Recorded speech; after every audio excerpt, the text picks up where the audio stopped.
Salut Vatosokos, j'espère que tout le monde se porte bien. On se retrouve, et oui, déjà, enfin, pour l'avant-match du match que tout le monde attend, PSG Real, que tout le monde attend. Quand je dis que tout le monde attend, nous, supporters parisiens, évidemment, mais pas que.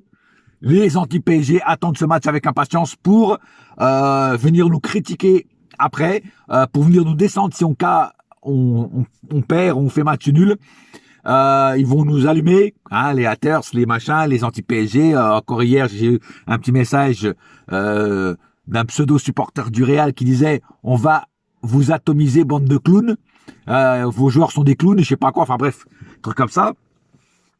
Et moi, ça me fait toujours rire les mecs qui viennent te dire qu'ils vont nous atomiser et puis après, à la fin, c'est nous qui les atomisons, tu vois. Alors, je dis pas que ça va arriver mardi soir parce que ça sera un match compliqué, mais il y en a déjà plein aussi qui disaient du Bayern, hein, j'en connais un certain que j'étais obligé de bloquer parce que le mec il avait c'était assez franc mais il se prenait pour un Allemand le mec, tu vois, et il disait qu'on allait se faire exploser le boule, tu vois, et tout ça, et puis en fait c'est eux qui se sont fait éliminer, tu vois.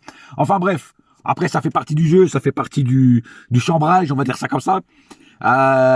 Mais voilà, pour revenir donc au match du Real, mais avant de parler de l'avant-match, je voudrais encore dire quelques mots hier sur le match d'hier, euh, qui ne m'a pas plu, comme j'ai dit sur ma vidéo d'hier, parce que on a quand même mis 94 minutes pour marquer un but. Bon, à part si le but était refusé. Alors il y en a qui m'ont dit non, regarde bien sur le ralenti, Kylian Mbappé pour le hors-jeu, il est hors-jeu, tout ça. Je dis mais les mecs, pour moi il n'est pas hors-jeu. Après chacun son opinion, mais il n'est pas hors-jeu. Si vous commencez à juger des hors-jeux, si vous faites comme les médias ou comme les arbitres qui commencent à juger des hors-jeux pour des poils de cul, bon, on s'en sort pas, frère. On s'en sort pas. Ça pour moi c'est débile. Hein, un hors-jeu pour un poil de cul, c'est débile. Voilà. Mais bon, chacun son opinion, je respecte. Après, voilà, si ce but n'aurait pas été refusé, on aurait marqué avant. Mais comme ce but a été refusé, on a quand même mis 94 minutes pour marquer un but contre Rennes. Ok, ils jouaient en bloc bas. Ils ont mis, comme j'ai dit dans mon débrief, la muraille de Chine et même avec le pont de la rivière Kwai, tu passais pas. Mais on aurait dû quand même faire plus de pression et plus leur faire mal. C'est-à-dire essayer de pas qu'ils nous prennent le ballon. Tu vois ce que je veux dire? Même en contre-attaque, il fallait tout de suite les bloquer. Dès qu'ils avaient le ballon pour jouer en contre-attaque, tac, tu les bloquais. Il y en a un seul qui faisait ça hier. C'était Verratti. Verratti hier, dès que le Rennes récupère le ballon, lui, paf. C'est pour ça qu'hier, je dis, il était partout, Verratti, tu vois. Et donc, lui, il essaie toujours de casser les attaques de Rennes. Et la plupart du temps, il a réussi. Le problème, c'est que lui, tout seul, ne peut pas faire ça. Tout seul. Voilà, il lui faut de l'aide. Et malheureusement, l'aide hier, elle n'était pas là. Paredes, c'est inexistant, ou pratiquement, comme j'ai dit. Donc, comment tu veux faire, quoi? Comment tu veux faire Draxler? J'en parle même pas. Draxler, comme j'ai dit, c'est plus un joueur de football. C'est un touriste allemand qui vient faire des photos sous la Tour Eiffel avec sa copine, comme j'ai dit hier. Et donc voilà, donc il est pas aidé, Verratti. Tu vois, c'est le seul à... En fait, c'est comme Verratti, il était tout seul au milieu, tu vois. Voilà. Donc, et là, c'est là que j'arrive à l'avant-match. Pour et contre le Real, il faudra faire le taf au milieu. Et c'est pour ça qu'il nous faudra un milieu solide. Et quand je dis un milieu solide, hein, c'est aussi Verratti qui est en ce moment en fire et qui ne se blesse pas, et tant mieux. J'espère qu'il ne se blessera pas jusqu'à la fin de la saison. Et puis, donc, il nous faudra un milieu solide, donc un Verratti. Donc, je vais déjà vous dire ma compo du milieu. Un Verratti, Danilo, qui hier nous a manqué énormément parce qu'il était suspendu. Pour ceux qui ne savaient pas, peut-être qu'il y en a qui disent pourquoi il n'a pas joué. Il n'a pas joué parce qu'il était suspendu, tout simplement. Voilà. Donc, un Verratti, un Danilo et un Idrissa Gueye. Voilà. Pour moi, ça serait ça, mon milieu de terrain. Voilà. Contre le Real.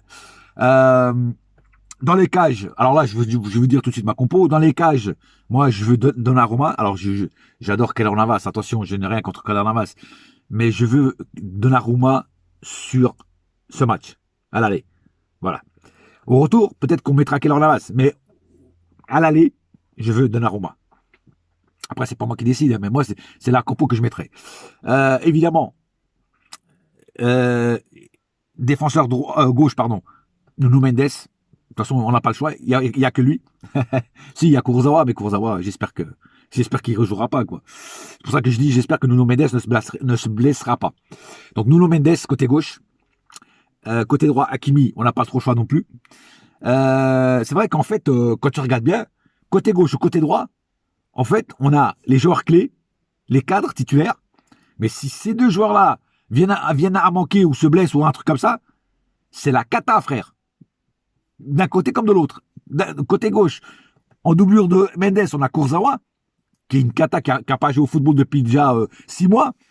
Et du côté Hakimi, on a Dagba, qui est niveau vraiment très faible. Donc c'est vraiment la cata. Donc on va espérer que ces deux joueurs-là ne se blessent pas. Et charnière centrale, évidemment, Marquinhos. Ça, c'est même pas la peine de le dire. Tout le monde sait que c'est Marquinhos.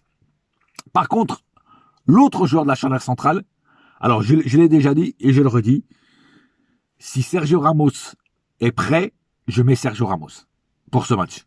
Parce qu'il va faire le ménage contre son ancienne équipe et il va prendre sa revanche contre son ancienne équipe. Et je pense qu'il veut démontrer à son ancienne équipe qu'ils ont fait une erreur de pas le prolonger. Voilà. Donc moi, je mettrai Sergio Ramos parce que je sais qu'il va tout faire pour bloquer les attaques du Real.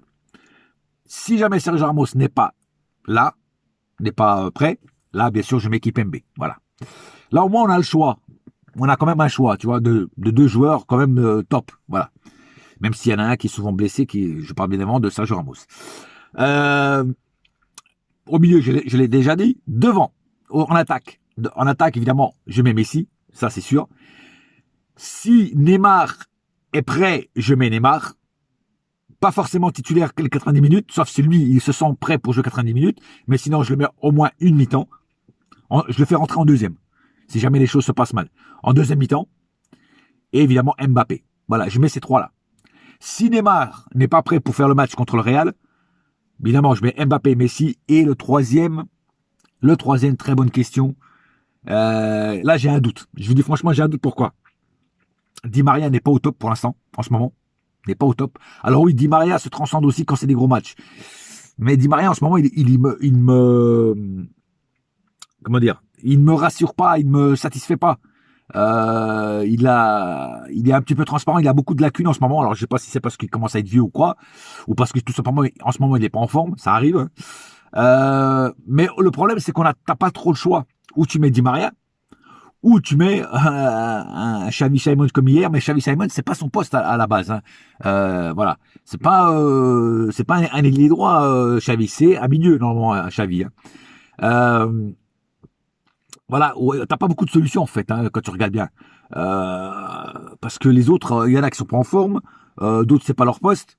Voilà, que je parle de Wijnaldum, de Herrera, de Paredes, tout ça, tu vois, c'est pas leur poste et en plus ils sont pas en forme. Donc voilà, donc on sera obligé, si Neymar n'est pas là, de mettre un Di Maria, tout simplement. Parce que Xavi Simons contre le Real, ça va faire un petit peu short contre le Real. Tu vois ce que je veux dire? Peut-être qu'il est pas, si on le met dans le bain comme ça contre un gros club, peut-être qu'il va un petit peu patauger dans la boue, dans la gadoue, on va dire ça comme ça. Enfin, on verra bien. En tout cas, moi, ce que j'ai entendu dire, c'est que Pochettino a déjà sa compo en tête. Il l'a dit après le match contre Rennes. Il a dit, j'ai déjà ma compo en tête. Peut-être que je vais faire deux, trois ajustements, mais j'ai déjà la compo en tête de qui va être titulaire, qui va jouer contre le Real. Et notre tactique de jeu surtout. Il a dit aussi, notre tactique de jeu est prête aussi. Et normalement, si on fait tout comme il dit, si les joueurs font ce que j'ai dit, ça devrait être bon, ça devrait passer. Enfin, c'est ce qu'il a fait comprendre en tout cas. Franchement, j'espère, Pochettino, que ce que tu as dit, c'est vrai. Que tu as vraiment une bonne tactique mise en jeu pour contrer le Real. Et aussi que les joueurs vont t'écouter. Voilà. Et que tu as ta compo dans ta tête. Parce que de l'autre côté, même qui est Benzema ou pas Benzema, parce qu'on ne sait pas encore si Benzema va être titulaire ou pas, on ne sait pas, c'est encore incertain. Même qui sera là, il ne sera pas à 100% Benzema, parce que comme il a été blessé, il ne sera pas à 100%. Il manquera un petit peu de rythme. Après, on sait très bien qu'un joueur comme Benzema, même avec peu de rythme, peut faire des dégâts. Mais qu'ils soient là ou pas, ça change pas grand-chose. Il faudra quand même les battre. Et il faut pas oublier une chose, ils ont un très bon coach qui connaît aussi bien le PSG. Hein, c'est Ancelotti qui a déjà été coach du PSG, même s'il est pas resté longtemps et qu'il est parti par la petite porte.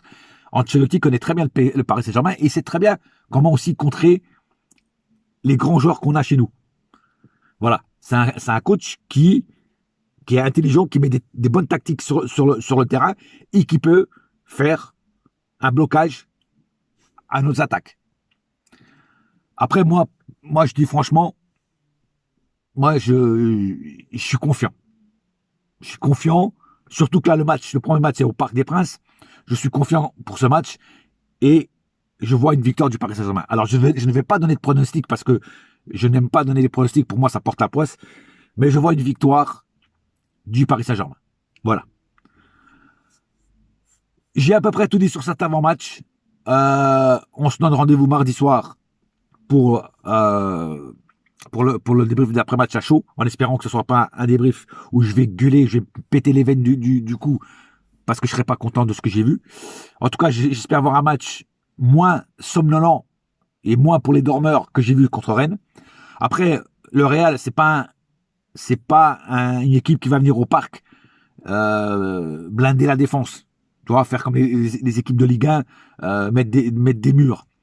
Le Real, c'est une équipe qui joue au football et qui s'ouvre. Donc, s'il s'ouvre, il y aura des espaces, pardon. Donc, et ces espaces-là, il faudra bien en profiter pour marquer au but. J'attends un grand Messi, parce que là, Messi, jusqu'à maintenant, c'était trop light, hein, mais il y en a même qui disent que c'était pourri jusqu'à maintenant. Moi, je vais dire que c'était trop light, par respect. Mais c'est sur ce match-là que je t'attends, Messi.